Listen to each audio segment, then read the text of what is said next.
કોઈપણ પરિસ્થિતિનો સામનો કરવા તૈયાર રહો. કેન્દ્ર સરકારે 10 રાજ્યોના મુખ્યમંત્રીઓને આપ્યો આદેશ. પહલગામ હુમલા બાદ ભારતે પાકિસ્તાનને જડબાતોડ જવાબ આપ્યો છે. ત્યારબાદ સરકારે વધુ તૈયારીઓ દાખવવાની શરૂ કરી દીધી. આ હેઠળ કેન્દ્રીય ગૃહમંત્રી અમિત શાહે પાકિસ્તાન અને નેપાળથી જોડાયેલા 10 રાજ્યોમાં અને કેન્દ્ર શાસિત પ્રદેશોના મુખ્યમંત્રીઓ, મુખ્ય સચિવો અને પોલીસ વડાઓની સાથે એક હાઈ લેવલ બેઠક કરી.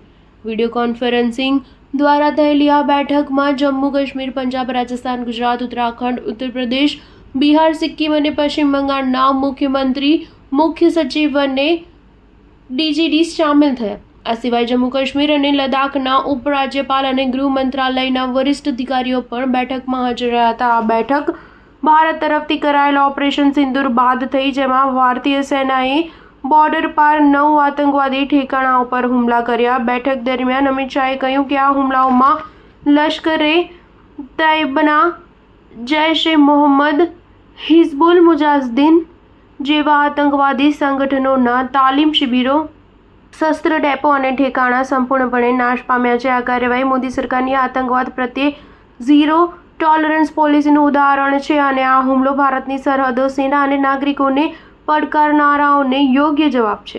22 એપ્રિલના રોજ પહલગામ હુમલા પછી વડાપ્રધાન નરેન્દ્ર મોદીએ આપેલું વચન પૂર્ણ થયું છે. અમિત શાહે રાજ્યોને સતર્ક રહેવા અને હોસ્પિટલો, ફાયર બ્રિગેડ અને આવશ્યક ચીજવસ્તુઓ જેવી આવશ્યક સેવાઓના પુરવઠામાં કોઈ પણ વિક્ષેપ ન આવે તેની ખાતરી કરવા નિર્દેશ આપ્યો છે. સ્ટાર ન્યૂઝ 7 હંમેશા સચ્ચાઈની સાથે.